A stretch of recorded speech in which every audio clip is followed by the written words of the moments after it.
ఉపయోగించేటువంటి నెయ్యి పూర్తిగా కల్తీమయం అనేటువంటి రిపోర్ట్లు ఏవైతే కలవర పెడతా ఉన్నాయో, సో వాటి నుంచి హిందువుల మనోభావాలు దెబ్బతిన్నటువంటి క్రమంలో మరి వారి మనసులోంచి ఆ ఆలోచనలను తొలగించేందుకు ఆంధ్రప్రదేశ్ రాష్ట్ర ప్రభుత్వం సంచలన నిర్ణయం తీసుకుంది.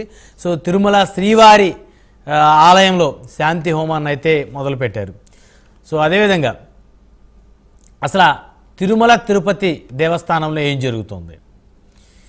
తిరుమల శ్రీ వెంకటేశ్వరుని ప్రపంచవ్యాప్తంగా కోట్లాది మంది హిందువుల ఆరాధ్య దైవంగా కొలవబడుతున్నటువంటి ఆ శ్రీనివాసుడి సన్నిధిలో ఏం జరుగుతూ ఉంది? భగవంతుణ్ణి వ్యాపారంగా చూస్తున్నటువంటి ఆ వ్యక్తులెవరు, శక్తులెవరు? గత 5 ఏళ్ల పరిపాలనలో దేవుడి మీద భక్తి శ్రద్ధలు లేనటువంటి వ్యక్తులకి, భూదందాలు దోపిడీలు పాల్పడినటువంటి వ్యక్తులకి, అనేకమైనటువంటి ఆరోపణలు ఎదుర్కొన్నటువంటి వ్యక్తుల్ని టీటీడీ చైర్మన్లుగా, అదేవిధంగా టీటీడీ బోర్డు మెంబర్లుగా నియమించారనేటువంటి అపవాదును మూట కట్టుకున్నటువంటి పరిస్థితి. అయితే ప్రస్తుతం తిరుమల శ్రీ వెంకటేశ్వర స్వామి వారి నగలు కూడా లెక్క తేలాల్సినటువంటి అవసరం ఉందనేటువంటి చర్చ జరుగుతూ ఉంది. భగవంతుడి మీద భక్తి శ్రద్ధలు లేనటువంటి వ్యక్తులు భగవంతుడి సన్నిధిలో మరి రకరకాల పదవులు నిర్వహించినటువంటి నేపథ్యంలో వారి నేర చరిత్రను, వారి వక్ర బుద్ధిని దృష్టిలో ఉంచుకొని శ్రీవారి ఆభరణాలు లెక్కించాల్సినటువంటి అవసరం ఖచ్చితంగా ఉందనేటువంటి వాదన రోజు రోజుకి బలపడతా ఉంది. ప్రపంచవ్యాప్తంగా ఉన్న తిరుమల శ్రీ వెంకటేశ్వర స్వామి వారి భక్తులందరూ కూడా కోరుకుంటా ఉన్నారు, స్వామివారి ఆభరణాలు లెక్క తేలాల్సిందే. స్వామివారి లడ్డూ ప్రసాదంలో ఉపయోగించే నెయ్యినే కల్తీ చేసినటువంటి ఈ ప్రబుద్ధులు, ఈ దుర్మార్గులు, ఈ పాపాత్ములు ఎంతటి పాపానికైనా ఒడికట్టడానికి ఏమాత్రం వెనకాడరు అనేటువంటి ఆలోచన ఈరోజు ప్రతి ఒక్క శ్రీవారి భక్తుడు చేస్తున్నటువంటి పరిస్థితి. ఖచ్చితంగా స్వామివారి ఆభరణాలు లెక్క తేల్చాల్సిందే అనేటువంటి అంశం మీద చర్చిద్దాం. ఇదే వాళ్ళ హాట్ టాపిక్. ఈ హాట్ టాపిక్లో మనతో పాల్గొనడం కోసం ముందుగా డాక్టర్ జీవీఆర్ శాస్త్రి గారు మనతోటి ఢిల్లీ నుంచి జూమ్ కాల్లో అందుబాటులో ఉన్నారు. అదేవిధంగా శివస్వామి గారు మరికొద్దిసేపట్లో జాయిన్ అవుతారు, శ్రీనివాసానంద గారు మరికొద్దిసేపట్లో జాయిన్ అవుతారు, అదేవిధంగా భవిడిపాటి రవికృష్ణ శర్మ గారు కూడా మరికొద్దిసేపట్లో వారు కూడా జాయిన్ అవుతారు. సో ముందుగా మనం జీవీఆర్ శాస్త్రి గారితో మాట్లాడదాం. ఢిల్లీ నుంచి వారు మనతోటి అందుబాటులో ఉన్నారు. జీవీఆర్ శాస్త్రి గారు సార్, గుడ్ మార్నింగ్ అండి. గుడ్ మార్నింగ్, నమస్కారం సార్. మొత్తానికి తిరుమల శ్రీ వెంకటేశ్వర స్వామి వారి ఆభరణాలు లెక్క తేల్చాల్సిందే అనేటువంటి ఒక వాయిస్ బలంగా వినపడతా ఉంది శ్రీవారి భక్తుల నుంచి. ఎందుకంటే గత 5 ఏళ్ల కాలంలో అన్య మతస్థులు తిరుమల తిరుపతి వెంకటేశ్వర స్వామివారి సన్నిధిలో రాజ్యమేలారు. అనేకమైనటువంటి ఆరోపణలు ఎదుర్కొన్నటువంటి ప్రబుద్ధులు, భూదందాలు చేసినటువంటి ప్రబుద్ధులు శ్రీవారి ఆలయంలో మరి వారు నడియాడారు. కాబట్టి వారి వక్ర బుద్ధిని దృష్టిలో ఉంచుకొని ఖచ్చితంగా శ్రీవారి ఆలయంలో ఆభరణాల లెక్క తేల్చాలనేటువంటి వాయిస్ పెరుగుతూ ఉంది. ఏమంటారు రవికృష్ణ గారు, శాస్త్రి గారు? నమస్కారం, మీకు మీ ప్రేక్షకులకి నమస్కారం. 75 ఏళ్ళు స్వతంత్రం వచ్చి అయిపోయినా కూడా వెంకటేశ్వర గుడిలో ఏ నగలు ఉన్నాయని మనం ఈ రోజు అడుగుతున్నాం. చూసారా, ఇది దిక్కుమాలి చర్య. వీళ్ళ సొంత ఆస్తులు ఏం కాదే. వెంకటేశ్వర స్వామికి ఎప్పుడో మీరు ఆ పబ్లిక్ డొమైన్ లో పెట్టి తీరారు. ప్రతి వస్తువు గురించి కూడా ఫోటోతో సహా ఎవరిచ్చారు, ఎప్పుడు ఇచ్చారు, దాని విలువ ఎంత అని చెప్పి మీరు ఆ పబ్లిక్ డొమైన్ లో వెబ్సైట్లలో పెట్టేయాలి. ఎప్పుడో పెట్టేయాలి. మీరు అలాంటివి ఏం చేయకుండా మీకు అసలు విషయం ఏంటంటే, మాకు ఢిల్లీ లెవెల్లో తెలిసింది ఏంటంటే, ఈ తుమ్మలగుంట టెంపుల్ దేవస్థానం అని ఒకటి ఉంది, టీటీడీ. తుమ్మలగుంటలో కూడా ఒక టెంపుల్ కూడా ఉంది.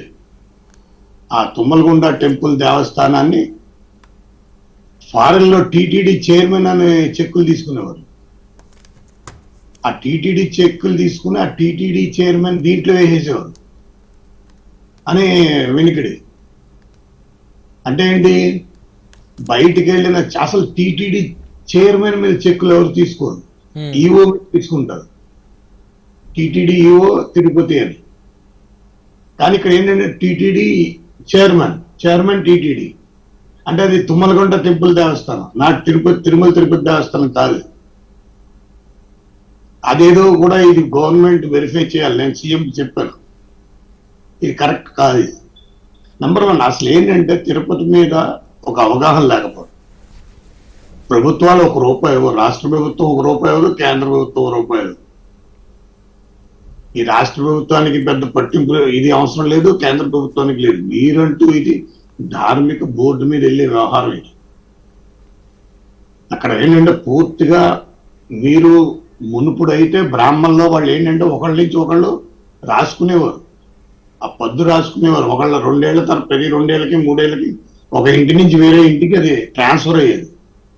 వాళ్ళు అందులో మొత్తం అన్ని రాసేవారు. ఇగో ఈ నగలు, ఈ నట్ర, ఇది విరిగింది, ఇది విరగలేదు, ఇంత తరుగుంది, ఇంత, అది మొత్తం ప్రాసెస్ జరిగేది.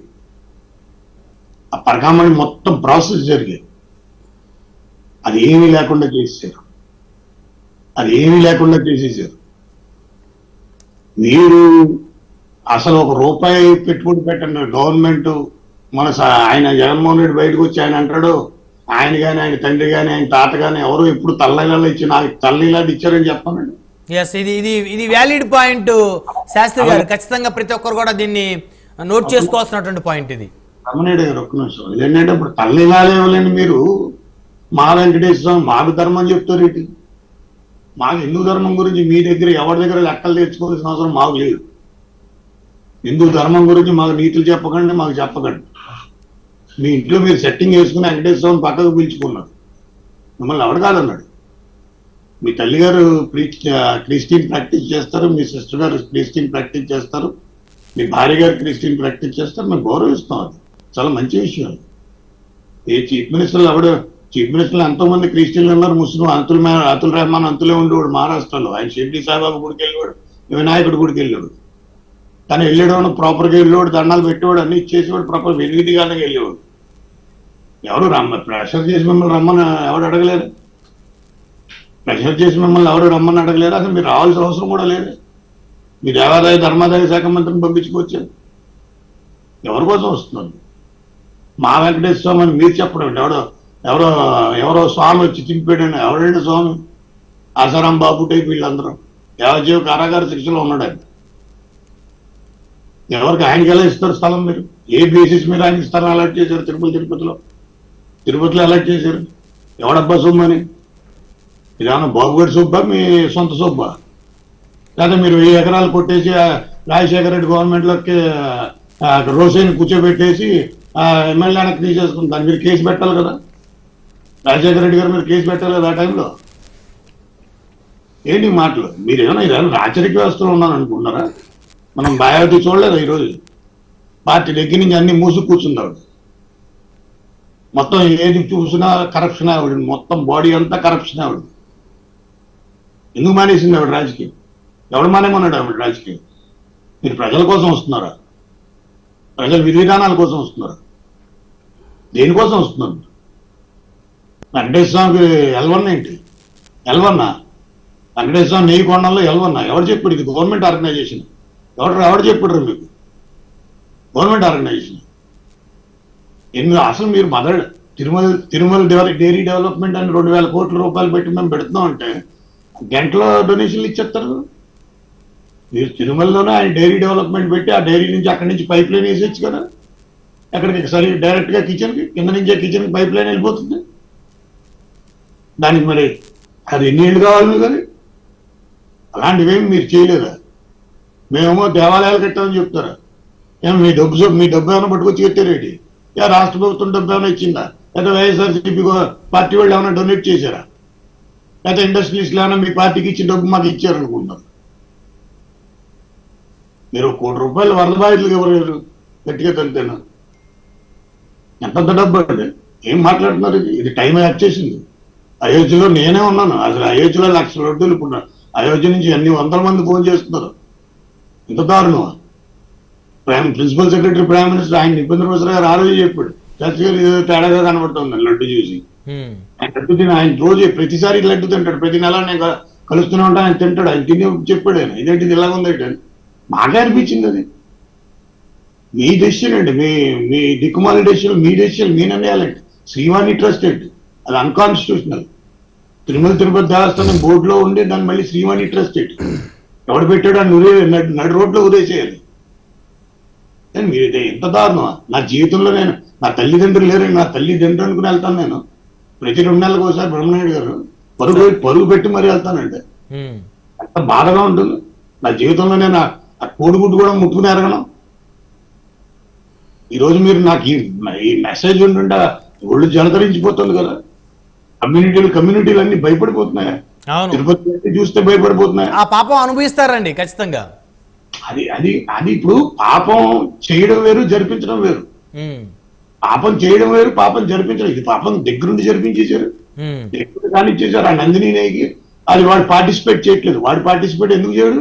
అసలు ఎవరు పిలవమనండి. 5 ఏళ్ళకి 6 ఏళ్ళకి మీరు మొత్తం ఇప్పుడు నందినితో పర్మనెంట్ గా నందిని ఇంకొక ఆయన అనవసరం, నందిని కూడా అక్కర్లేదండి మనకి.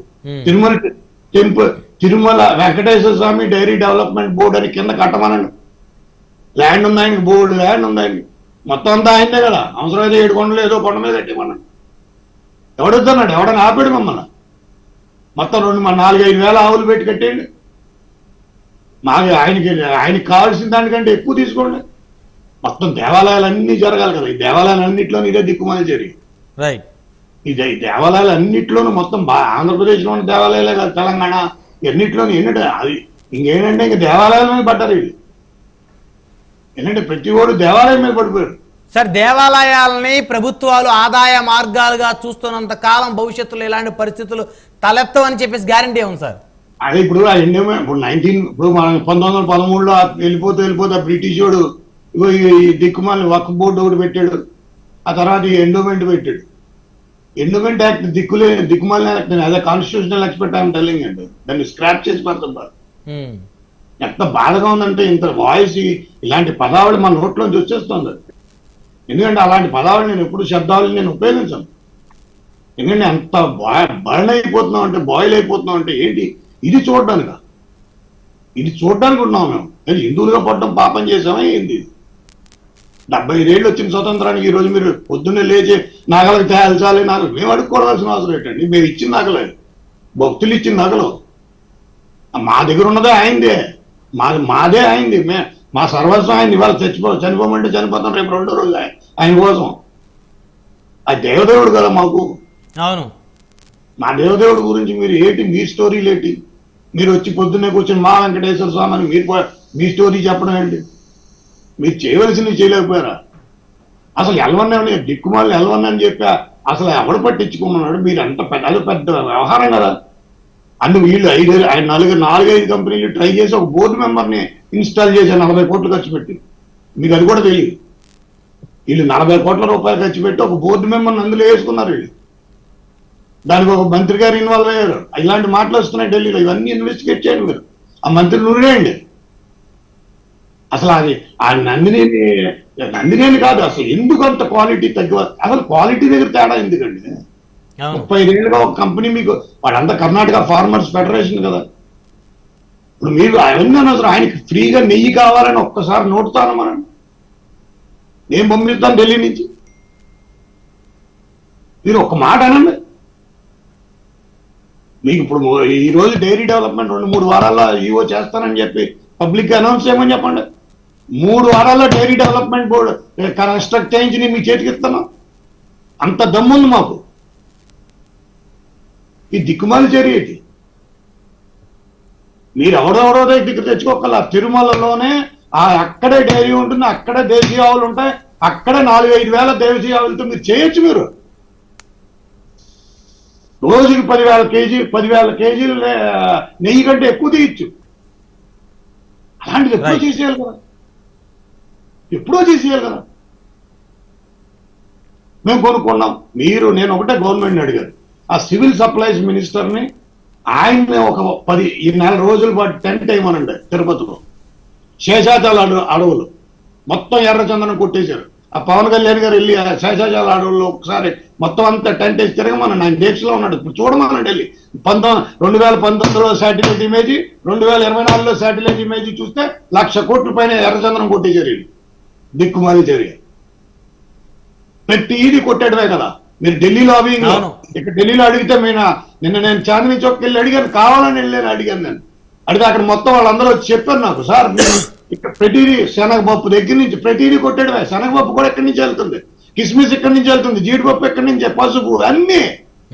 ఎందుకు ఢిల్లీలో ఎందుకు కొనాలి మీరు? ఆయనకి ఏం తక్కువ? పసుపు కూడా పండించి తీసుకోవచ్చు, మీరు కుంకం చేయొచ్చు.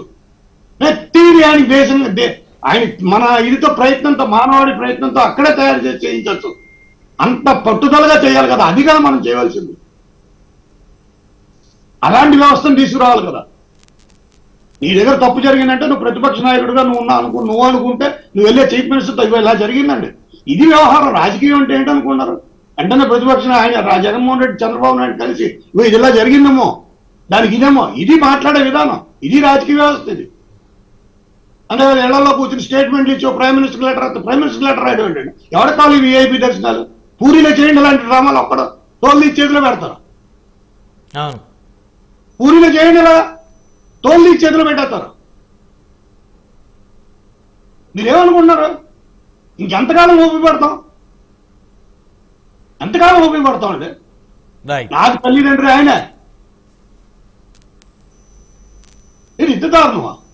ఇది వినడానుక ఎంత కష్టం నష్టమైనా మేము ఎంతో దూరాల భారమైనా వస్తాం కదా మేము అక్కడికి. మీరేదో మీ కష్టాలు ఏదో మీరు చెప్పుకున్నట్టు ఆయనకి 5 కోట్ల రూపాయలు రోజుకి వస్తుందంటే దాన్ని ఇమాజిన్ చేయండి. ఎంత నమ్మకం, మా నమ్మకం కదా. ఇట్స్ మై ఆస్థా, మేరా ఆస్థా है वो, ये अपना ఆస్థా है. మీరు ఆస్థా మీద కొట్టేశారు కదా, నమ్మకం మీద కొట్టేశారు కదా, గుణపం నించేశారు కదా. గుణపం నించేశారు, మళ్ళీ మామూలుగా కాదు. గుణపం నించేశారు మీరు. గుణపం నించేసి ఇప్పుడు ఏమన్నారు? అది ఎలా వచ్చింది? అక్కడ సిగ్గుండాలండి దాని మీద మాట్లాడాలండి. సిగ్గు సరంతో తలదించుకుంటున్నాం కదా మేము. అయోధ్యలో 1,00,000 లడ్డూలు పంపించారు మీరు. కళ్ళల్లో కళ్ళు పెట్టుకొని మాట్లాడలేకపోతున్నాం. రైట్ శాస్త్రి గారు, మళ్ళీ వస్తాను మీ దగ్గరికి.